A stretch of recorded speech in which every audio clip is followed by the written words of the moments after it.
everyone, how are you all? Hope you all are healthy and stay home.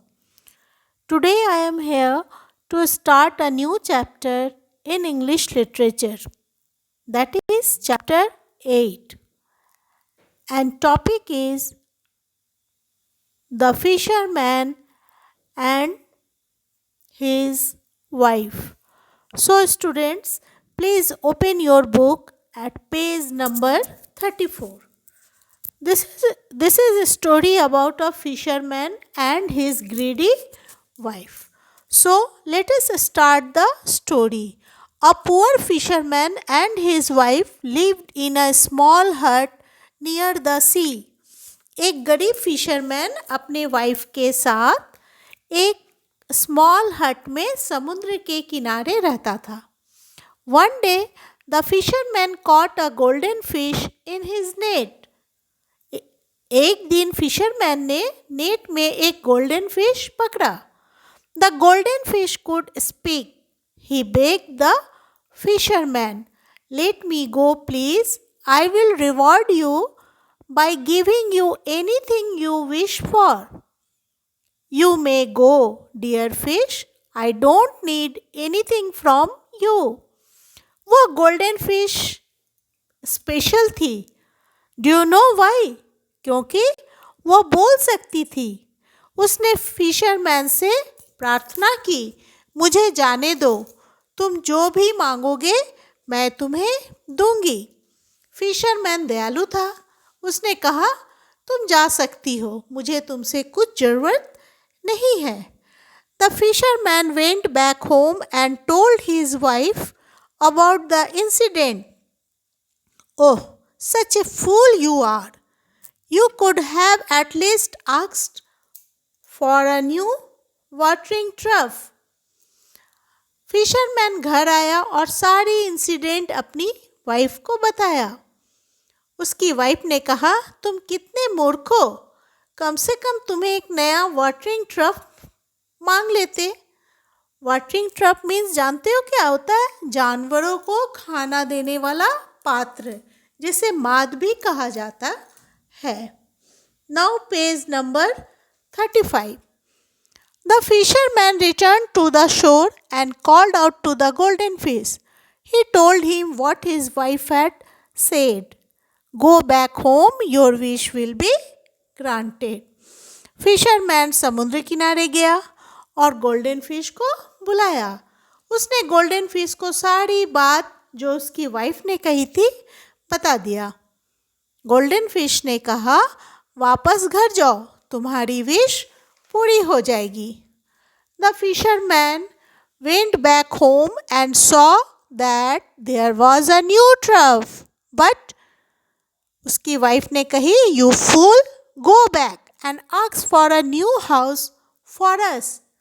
Fisherman वापस घर आया और देखा कि वहाँ एक नया ट्रफ था. लेकिन उसकी पत्नी ने कहा, तुम मूर्ख हो, वापस जाओ और हमारे लिए एक नया घर मांगो. He went back once again and told the fish what his wife had asked for. वह वापस फिर गया और फिश को सारी बात बताई. Don't worry. फिशरमैन ने पहले उससे कहा, I am sorry dear fish, she wants a new house now. Fish ने कहा, don't worry, your wish will be granted. उसने फिश को सॉरी कहते हुए फिशरमैन ने कहा कि उसकी वाइफ अभी एक नया घर चाहती है. गोल्डन फिश ने कहा, चिंता मत करो, तुम्हारी विश पूरी हो जाएगी.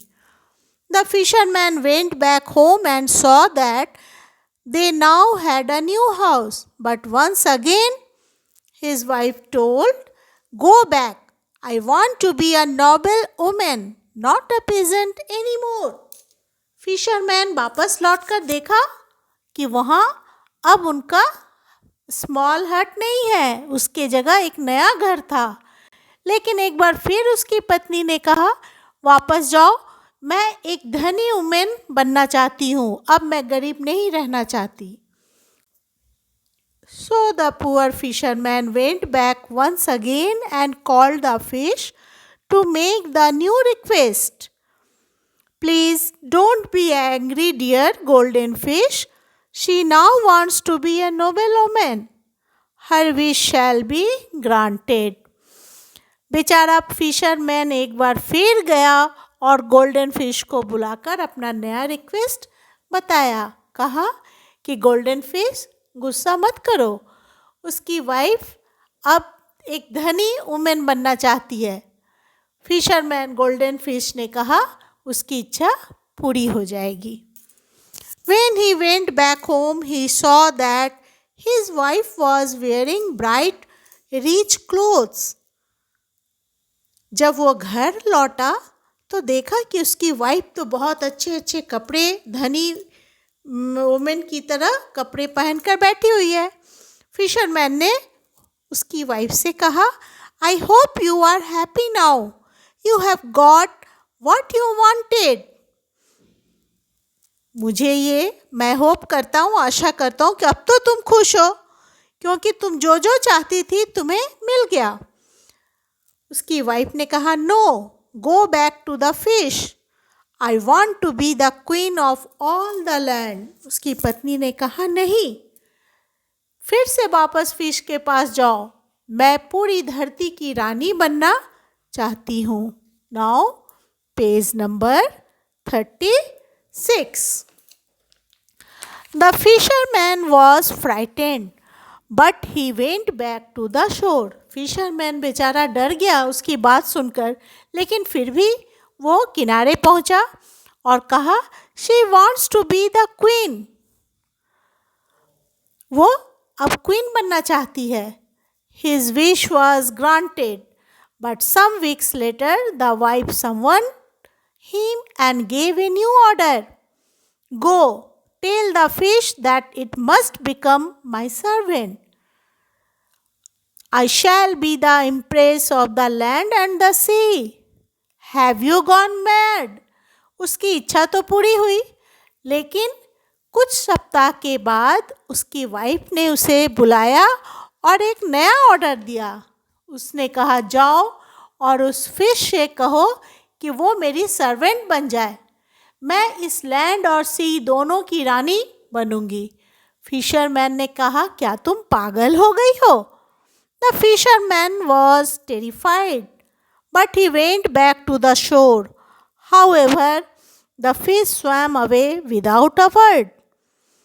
My wife has become crazy and now wants to rule over you as well. Fisherman घबरा गया, लेकिन वह वापस फिर किनारे पहुंचा। फिशरमैन ने कहा, मेरी वाइफ पागल हो गई है, अब वह तुम्हारे ऊपर भी रूल करना चाहती है। फिश बिना कुछ कहे चली गई। When he returned home, he found his wife sitting outside their old hut wearing the same old clothes. Alas, this is what happens when greed takes over. We should have been happy with what we had. जब वह fisherman वापस घर लौटा, उसने क्या पाया जानते हो? उसने पाया कि हिज वाइफ जो है अपने पुरानी झोपड़ी के बाहर पुराने कपड़े पहनकर बैठी हुई थी। फिशरमैन ने दुखी होकर कहा, तुम्हारी लालच ने तुम्हारा क्या हाल कर दिया। हमारे पास जो भी है उसी में खुश रहना चाहिए। लालच बुरी बला है, लालच में मनुष्य अंधा हो जाता है और उसकी लालच उसे बर्बाद कर देती है। नाउ ओके स्टूडेंट्स, आपको ये कहानी कैसी लगी? Now turn page number 38. Match the words that have a similar meaning. Extremely, that means very, बहुत. Granted means gave or allowed. Terrified, that means scared, डर गया. Summoned, called, यानी बुलाया. Next, students, I have given you some hard words. Learn and write these spellings 3 times in 4 lines copy.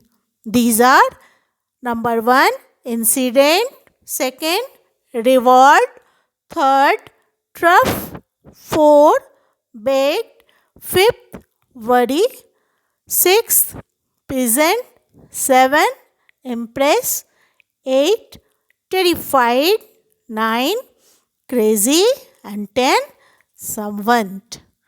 Now today's homework, do page number 38 in book and learn and write the hard words 3 times in 4 lines copy. Thank you. Have a nice day.